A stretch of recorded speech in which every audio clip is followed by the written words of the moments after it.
बिस्मिल्लाहिर्रहमानिर्रहीम। आज का लेक्चर हम स्टार्ट करते हैं। और आज हमारे पास जो आपको पीएलसी यहाँ पे नज़र आ रही है ये S7 1500 है।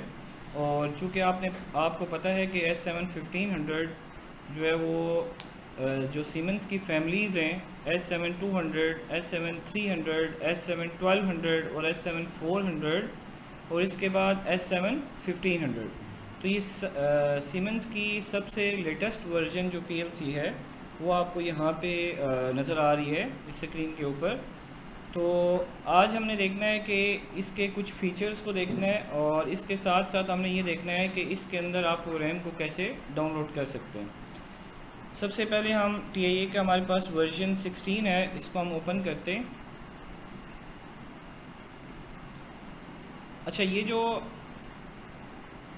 आपके पास पीएलसी नज़र आ रही है ये बेसिकली ड्यूल ईथरनेट है, यानी कि इसमें दो ईथरनेट पोर्ट्स अवेलेबल हैं। एक तो आप डायरेक्टली आप इसके साथ केबल लगा के आप प्रोग्राम कर सकते हैं, और दूसरी केबल जो है वो दूसरी जो पोर्ट है उससे आप अगर कोई आप एक्सटेंड करना चाहते हैं, जस्ट लाइक कोई स्कैडा के साथ इंटरफेस करना चाहते हैं तो आप कर सकते हैं। तो हमारे पास इसका जो मॉडल है पीएलसी का वो है S7 1500 और इसका जो वर्जन है CPU 1512C। आगे हम इसको जो भी प्रॉफीनेट का इंटरफेस है वो लिख सकते हैं। इसको मैं क्रिएट करता हूँ। तो बेसिकली ये जस्ट मैंने अभी इसका नाम लिखा, लेकिन आपने मॉडल आपने ऐड डिवाइसेस करके चूज़ करना पड़ेगा। तो इसका मॉडल आपका इस साइड पे पूरा का पूरा जो है वो प्रिंट होता है। आपकी पीएलसी को अगर फ्रॉम द फ्रंट देखें तो इसकी राइट साइड पे बैक पे आपको इसका मॉडल प्रिंट होता है। तो अब हम आ जाते हैं इसके कॉन्फ़िगरेशन की तरफ। कॉन्फ़िगर डिवाइस पे जाते हैं, ऐड न्यू डिवाइस।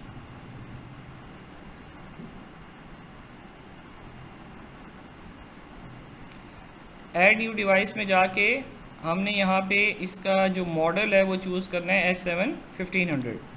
S7 1500 का हमारे पास जो CPU है वो 1512C-1PN।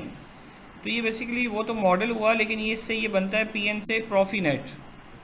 ठीक है, प्रॉफीनेट का मतलब ये प्रॉफीनेट जब भी आपका वर्ड यूज़ होगा तो आपने याद रखना है कि ये स्पेसिफिकली यूज़ होता है एक तो इंटरफेस इसका इथरनेट होता है, और सीमेंस जो है वो इथरनेट पे जो प्रोटोकॉल यूज़ कर रहा होता है सिक्योरिटी प्रोटोकॉल, वो आपका प्रॉफीनेट होता है। ठीक है, इसी तरह सीमेंस एक और प्रोटोकॉल भी यूज़ करता है जो कि सीरियल पे इम्प्लीमेंट होता है और उसको प्रॉफी बस कहा जाता है। सही है।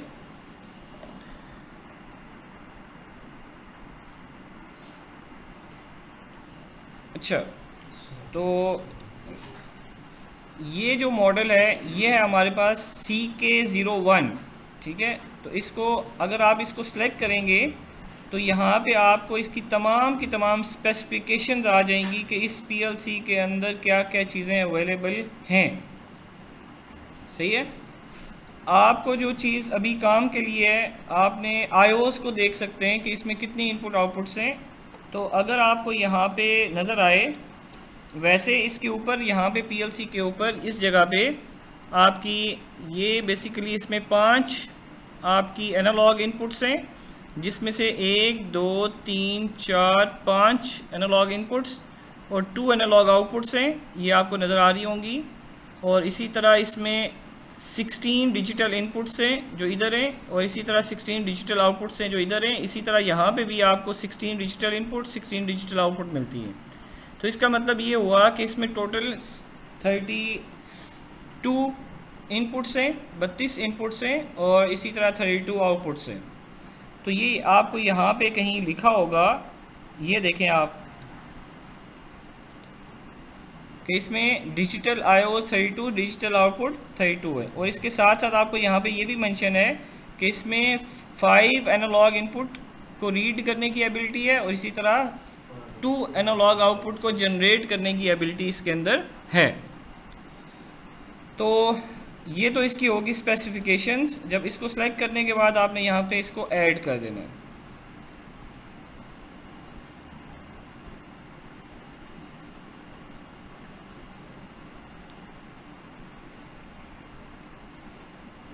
तो चूँकि हमारी कम्युनिकेशन केबल यहाँ पे आप देख सकते हैं ये लगी हुई है, इस जगह पे ये अटैच है।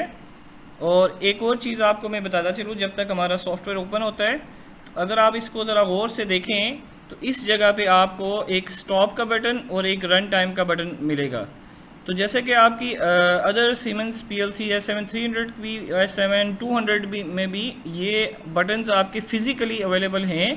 ये भी खैर फिज़िकल बटन ही है, लेकिन पुश बटन टाइप इन्होंने दिया हुआ है। थोड़ा सा इंटरफेस इसका अच्छा कर दिया है, एडवांस कर दिया है।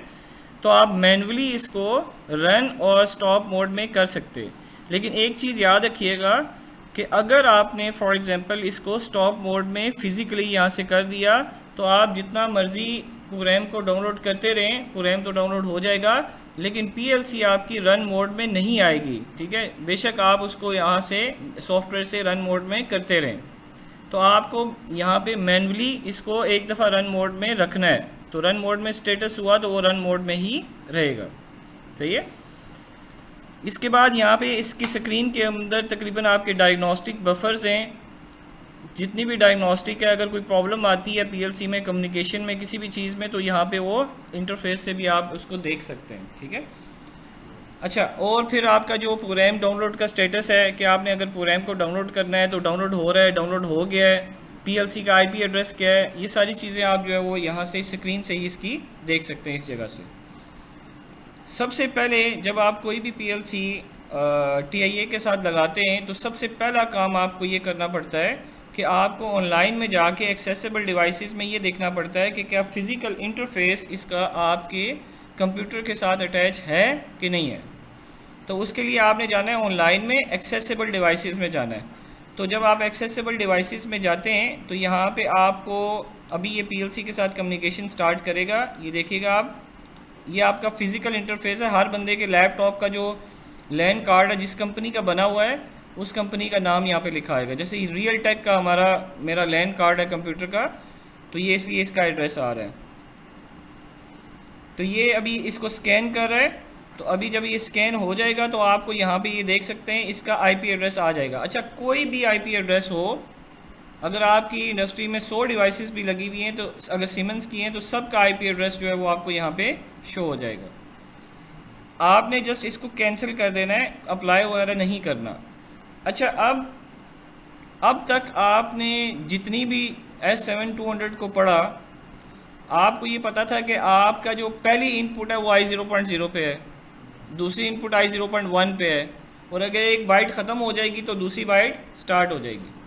लेकिन S7200 के बाद जो पीएलसी आती है उसमें इस तरह नहीं होता। उसमें आप अपनी मर्ज़ी से इन एड्रेसेस को आगे पीछे भी कर सकते हैं। ठीक है, यानी कि I0.0 को भी आप चेंज कर सकते हैं, लेकिन सीमेंस में 200 में ये काम नहीं कर सकते। तो अभी सपोज़ मैंने कहा कि ये हमारे पास डिजिटल इनपुट्स हैं। तो अगर ये डिजिटल इनपुट्स हैं तो आपने इसको फॉर एग्जांपल डिजिटल इनपुट को रीड कैसे करना है। अभी हमारे पास यहाँ पे कोई इंटरफेसेस में आपने देखा होगा ट्रेनर के साथ कोई चीज़ लगी नहीं है, तो डेफिनेटली हम आउटपुट तो जनरेट करवा सकते हैं ना यहाँ पे। ठीक है, आउटपुट हम जनरेट करवा सकते हैं। तो हमने अगर कोई आउटपुट जनरेट करवानी है तो सबसे पहले हमें आउटपुट का एड्रेस पता होना चाहिए कि आउटपुट किस एड्रेस पे है। तो उसके लिए हम यहाँ पे डबल क्लिक करते हैं। डबल क्लिक करने के बाद आपको यहाँ पे एड्रेसेस मिल रहे हैं, ये लिखा हुआ है 4 और 5। अच्छा, इसका मतलब क्या हुआ, अभी आपको चैनल 0 मिलता है और ये चैनल 0 है, और इसके आईओ एड्रेसेस पे आप चले जाएं तो अगर आप देखें तो ये आईओ एड्रेसेस स्टार्ट होते हैं, ये देखें Q4.0 से। और ये 4 और 5 क्यों लिखा हुआ था, यानी कि 4 और 5 नंबर बाइट है। इसका मतलब ये है कि अगर आपने फर्स्ट आउटपुट को ऑन करवाना है तो आपको 4.0 लिखना पड़ेगा। सही है। अच्छा जी, अब हम क्या करते हैं, यहाँ पे प्रोग्राम में जाते हैं, मेन प्रोग्राम में चले जाते हैं। चूँकि हमारे पास कोई इनपुट देने की कोई चीज़ नहीं है, या हम दे भी सकते हैं इवन, मैं आपको बता देता हूँ कैसे इनपुट देते हैं। आप इसको M0.0 को ऐसे करें, M0.0 को रखें, क्योंकि मेरे पास फिजिकल कोई इनपुट नहीं है ना इसके साथ लगाने के लिए अभी, तो मैं इसको इसलिए लिख रहा हूँ M0.0, सॉरी Q0.4.0, सॉरी ऐसे। और इसी तरह एक और आउटपुट भी कह देता हूँ Q4.1। इसलिए कह रहा हूँ कि आपको ट्रेनर के ऊपर सही तरह नज़र आए, लाइट्स छोटी हैं तो आपको शायद देखने में मसला हो, तो हम इसको यहाँ से 4.2 कर देते हैं ये। तो ये 3 आउटपुट्स आपकी इससे ऑन होंगी। इस प्रोग्राम को आप यहाँ से डाउनलोड करेंगे, तो ये प्रोग्राम अभी आपका पीएलसी के अंदर डाउनलोड होने वाला है।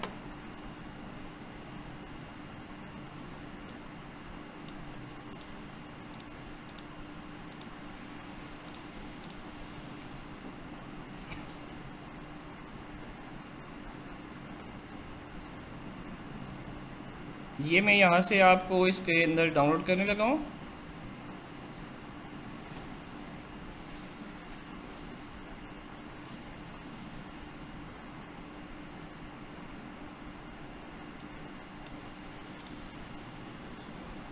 और यहाँ से आप इसको लोड कर दें।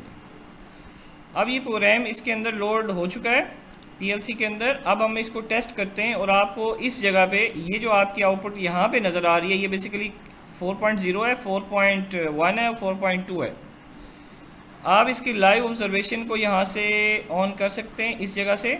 ये मैं ऑन कर रहा हूँ, ये देखें आपकी लाइव ऑब्जर्वेशन अभी ऑन हो चुकी है। तो पीएलसी आपकी इसके साथ लिंक्ड हो चुकी है, और ये लाइव ऑब्जर्वेशन ऑन है इसकी, ठीक है, जस्ट लाइक योर S7200। आप इसको राइट क्लिक करें, मॉडिफाई पे जाएं, ये कहता है मॉडिफाई टू 1। मैं इसको मॉडिफाई करता हूँ, ये देखें आपकी ये तीनों लाइट्स ऑन हो गई हैं। इसी तरह ये कंट्रोल शिफ्ट F2 और F3 से हो जाता है। आप देखें कंट्रोल F2 और F3 से इसको आप ज़ीरो कर दें। तो इस तरह आप जो है वो S1500 को बहुत आसानी से प्रोग्राम कर सकते हैं। और अगर आपने S7200 पढ़ी हुई है तो अभी आपने देखा होगा कि इसको समझना कोई मुश्किल नहीं है, ठीक है। अब ये सबसे लेटेस्ट पीएलसी थी, और सबसे तकरीबन आपने ओल्ड पीएलसी जो अभी चल रही है वो आपने पढ़ी। तो इस चीज़ को समझने में आपको कितना टाइम लगा होगा। थोड़ा बहुत इंटरफेसिंग का है जो ईथरनेट पे आपने नहीं पढ़ा हुआ, लेकिन ये है कि काफ़ी आसानी से आप कर सकते हैं।